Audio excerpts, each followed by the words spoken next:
أخي سالم، تتشابه ظروف الكرة اليمنية مع الكرة السودانية.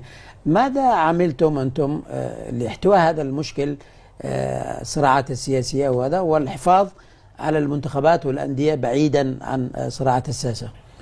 نعم، أعتقد في البدء الاتحاد السوداني لكرة القدم منذ اندلاع الحرب في إبريل 2023، يعني نحو قبل عامين، أصر الاتحاد السوداني لكرة القدم على استكمال المنتخب لمشاركته في تصفيات أفريقيا. كان عنده مباراة مقرر تتلعب في شهر 6، كان مقرر تتلعب في الخرطوم بين السودان وموريتانيا، وكانت جولة حاسمة. المنتخب السوداني ذهب ولعبها في المغرب بدون تدريبات، بدون إعداد، خاسرة.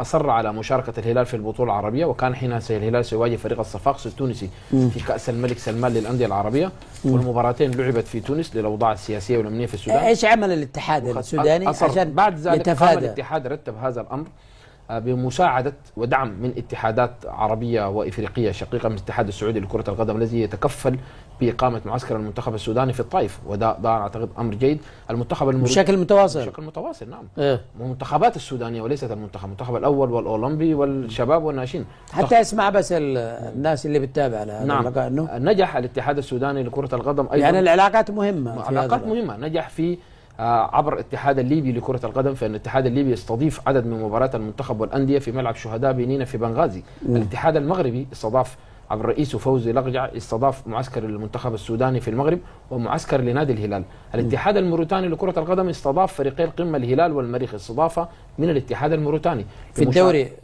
كضيف شرف في الدوري الموريتاني. الاتحاد التنزاني أيضا استضاف مباراة الهلال. اتحاد دولة جنوب السودان استضاف مباراة للمنتخب ولفريقي القمة. أعتقد الاتحاد السوداني فعل علاقاته بشكل كبير، تمكن من التعاقد مع مدرب مونديالي مثل كواسي إبيا، ومدرب الذي قاد منتخب غانا للتأهل لنهائيات كأس العالم 2014، من يتعاقد معه، والتعاقد ده كان في أكتوبر 2023. منذ هذا التعاقد ومعسكر الطائف ماذا حدث؟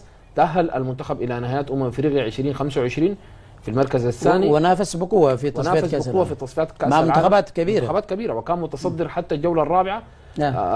ثم تعادل مع السنغال وتعادل مع جنوب السودان، وتأهل إلى نهايات أفريقيا البطولة المحلية الشان اللي حتقام في تنزانيا وكينيا وأوغندا. فأعتقد وتم اختياره ضمن أفضل 5 منتخبات في القارة الإفريقية في 2024 في جوائز الكاف.